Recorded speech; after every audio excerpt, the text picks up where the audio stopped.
Melihat kondisi masyarakat secara umum di beberapa waktu terakhir ini, seakan mereka semua tengah menjalani masa yang serba sulit.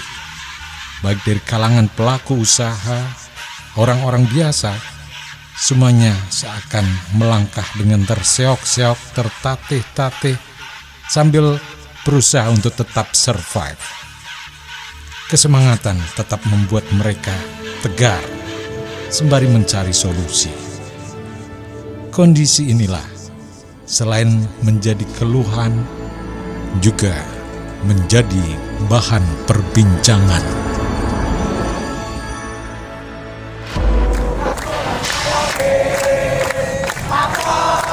Hiruk-pikuk mereka yang menyuarakan tuntutan dengan lantang. Kenapa kami ini dewan? Mereka yang melontarkan aspirasi dan usulan di meja-meja sidang. Laporkan kepada kami. Jadi Gibran itu bukan kulik semuanya. Dari derasnya arus berbagai media informasi, semua menjadi fenomena menarik untuk diperbincangkan. Orisinal, obrolan ringan seputar isu nasional. Bukan murah, rendah.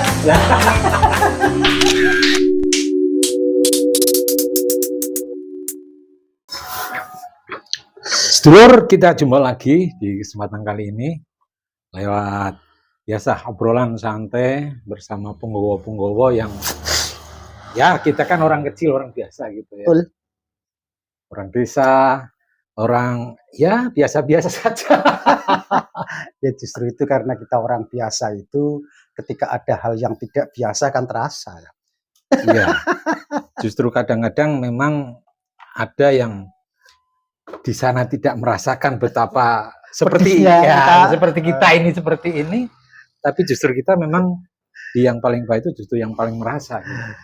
Cuman jujur saja sebenarnya kan begini Pak Ji. Ya. Jadi kita seringlah mendengar suara dari masyarakatnya tonggoku atau itu kita ketemu ning hutan, ning alas, cerita tentang jane Indonesia ki piye to ki. Ya. Nah, itu kan itu kadang-kadang yang mereka merasa tidak didengar suaranya, merasa tidak berfungsi. Dan bahkan ketika umpama ada pilkada atau apapun lah yang pilpres dan sebagainya itu, urusannya memang sudah tidak lagi persoalan siapanya, tapi berapanya. Iya. Jadi pertama yang dalam angan saya itu merasa bahwa sekarang ini semuanya itu merasa Indonesia. Semuanya merasa Indonesia, kayak kita juga ya biasanya nggak mikir apa-apa. Tiba-tiba aja sekarang itu ya, berarti positif Indonesia. Ini ya, iya. Nasionalisme kita tumbuh.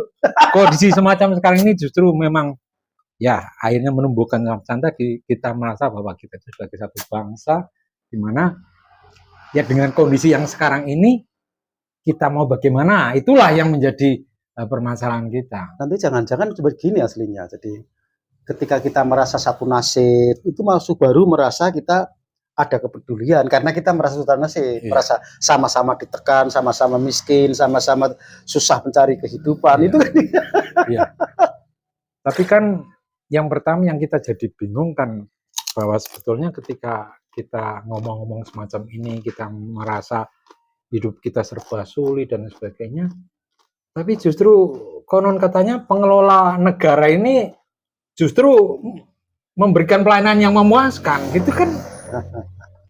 Kita agak bingung juga sebetulnya ya seperti apa sih kondisi sebetulnya. Nah inilah kita yang merasakan. Ya kita ambil aja lah nanti suara-suara dari teman-teman kita yang ada di sini. Artinya memang masalahnya kan begini ya, sebenarnya kelemahan kita tidak tahu dan ketidaktahuan kita. Yang kedua, andaikan kita tahu pun kita tidak bisa mengambil data apakah itu data valid. Soalnya contoh gini, kita bicara tentang kemiskinan. Yang kita rasakan itu kemiskinan yang disuarakan oleh mulut-mulut rakyat kecil kita itu dengan ngangkelo nek cara Jawa nih ngono. Pak Kipres ya kok dodol angel kabeh, luru kerjaan kok angel kabeh, ora kaya zaman-zaman biyen lah. Iki kok payah temen. Nah, kita mendengar itu fakta kan? Iya. Tapi kan kita tidak bisa punya data. Iya. Data yang katakan berapa persen orang yang itu data kemiskinan itu ya menurut saya itu. Data itu kalau dihitung sekian-sekian itu Artinya gini, dari angka yang sudah ada itu bisa jadi lebih besar. Ya, kalau mungkin di satu sisi ada elemen-elemen atau unsur-unsur apa yang memang secara ilmiah dihitung oleh BPS ya, Biro Pusat BPS, Statistik. ya. Tapi kan kita kadang-kadang terkecoh oleh hasil survei penjajakan tentang kepuasan masyarakat dan sebagainya. Nah, itu yang kita agak ketirkan semacam itu. Kenapa kondisi kita yang merasa ya banyak kesulitan semacam sekarang kok dikatakan bahwa pemerintah itu memberikan layanannya masih sangat memuaskan. Surveinya begitu ya. Nah, itu Kepuasan kan gitu. kepuasan terhadap pemerintah 70 sekian gitu ya. Kan Ya. luar biasa. 70 berapa sekian gitu kan. Iya. Luar biasa itu. Berarti kan puas masyarakat.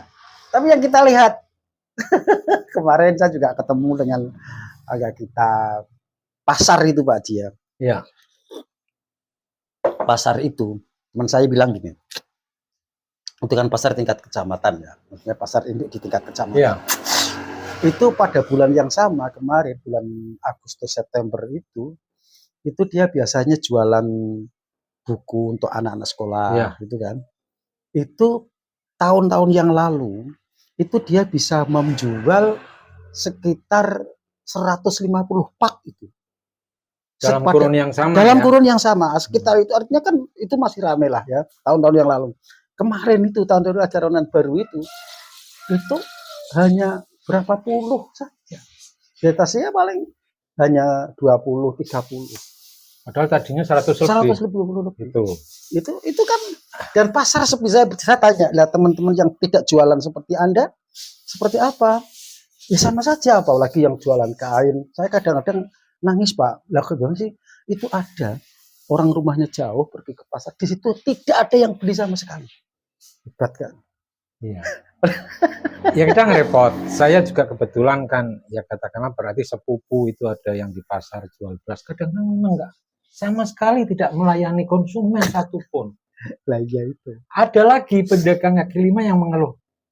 Jangan-jangan aku gitu sopo sih kok tutul kok gie gitu kok. Itu sampai muncul seperti itu. Jadi menyalahkan Dia diri sendiri menyalahkan ya. diri sendiri, introspeksi dia. Opo sih jane kok angel gitu ya. Kan Itulah makanya ya gimana ya artinya kondisi macam ini cuma ketika ini bagian dari sebuah keluhan yang faktanya ada. Satu, kelemahan kita tidak bisa memberikan data. Yang kedua, memang saya lihat kepedulian itu menjadi tipis kita antar kita. Sehingga ya karena memang tidak ada yang untuk kita pedulikan. ya sebetulnya istilahnya kita orang awam yang mencoba melihat bahwa kelompok ekonomi berarti yang perlu mendapat perhatian kan kalangan bawah, orang miskin, katakan seperti itu ya. Justru sekarang untuk kuantita atau jumlah orang miskin bertambah karena golongan menengah turun kasta menjadi miskin. Itu. Jadi kan itu kalau bicara angka sebenarnya ya, siapa golongan menengah saya pernah buka Google itu. Ya. Jadi golongan menengah itu yang penghasilannya satu bulan antara di atas 2 juta sampai 9 juta. Iya. Itu golongan menengah. Kemudian golongan miskin itu di bawah 2 juta dan sampai 0. Iya. Itu. Dan kemudian kalau tadi secara klasifikasi penghasilan semacam itu berarti minimalnya kalau golongan menengah kan ketika mungkin bisa memanage untuk pengeluaran domestik di rumah tangganya kan ada peluang untuk menabung kan? Betul. Iya kan menengah bisa menabung kan? Betul. Ya tadi menengah yang mungkin yang penghasilannya di Ya atas 5 katakanlah juta lah ya, di atas 5 juta. Kan tadi 2 sampai 7 kan ya? 9. 2 sampai 9. Nah, tentu kan yang di atas 5 dan sebagainya kan Ya, masih ada bisa. kesempatan untuk menabung misalnya secara kebutuhan domestik bisa diatur sedemikian rupa. Nah, sekarang itu ada istilah mantap, makan tabungan sekarang ini. Dari tadi yang kelompok menengah yang masih bisa sedikit menabung dari sisa penghasilan yang ada, sekarang itu untuk perolehan atau penghasilan yang ada justru masih harus ditambah dengan mengambil tabungan gitu. Itu kan berarti yang penghasilannya tadi dengan sebut 5 juta ke atas berarti ya. Iya. Kelas menengah yang tingkat atas gitu Iya. ya. Tapi kelas menengah yang tingkat bawah yang penghasilannya kurang dari itu berarti dia harus ngutang. atau usaha lain yang dia dapat tapi susah gitu kan. Pernah ada obrolan yang saya kadang-kadang ya bisa prihatin banget karena apa? Jadi mereka dengan standar makan sekali 1 porsi mungkin sekarang sudah berkurang, dikurangi menjadi 2/3 porsi atau separuh porsi sekali makan. Bisa jadi begitu. Jadi seperti itu karena apa? Biar cukup kan. Itulah jadi saya kira memang artinya gini.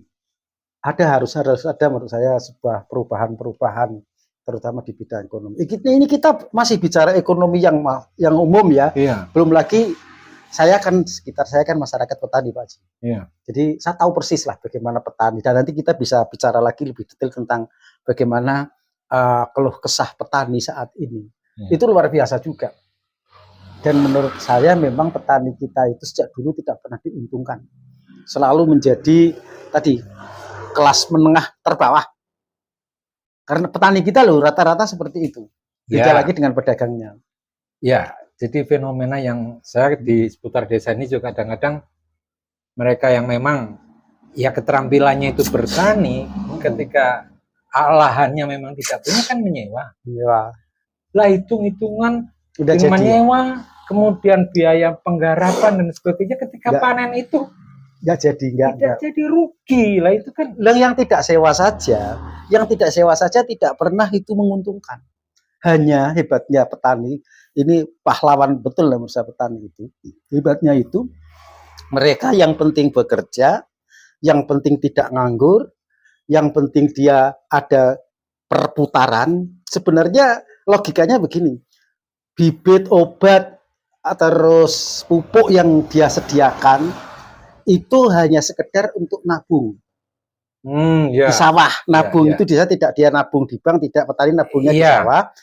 Ongkos kerjanya tidak dihitung oleh petani. Iya. Nah nanti hasil pekerjaannya itu ya mungkin kalau hamanya tidak terlalu ganas dan sebagainya masih ada sedikit-sedikit ngepres saja.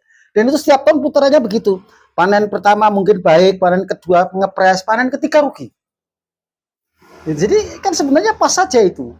Iya, ya untung lah kalau pas dalam artian kan berarti masih bisa menjalani hidup. Itu hanya pas-pasan aja, Nah, iya. hanya untuk nabung nanti kembaliannya itu ya tabungannya sendiri Iya. sebenarnya. Bukan penghasilan. Bukan gitu. penghasilan, itu sejak dulu begitu. Biasa ini. Ya jadi memang kondisi semacam ini yang sebetulnya di antara kita ya tidak hanya cukup merasa prihatin saja ya, maksudnya ya seperti tadi yang jenengan katakan, yes, walau bagaimana bentuknya tetap jangan sampai ada yang tidak tercover dalam artian ketika benar-benar dalam kesulitan kok tidak ada yang mengulurkan tangan, itu kan Ya. Jadi tugas kita hanya menyuarakan. menyuarakan saja. Bantu aja dengan tidak bisa.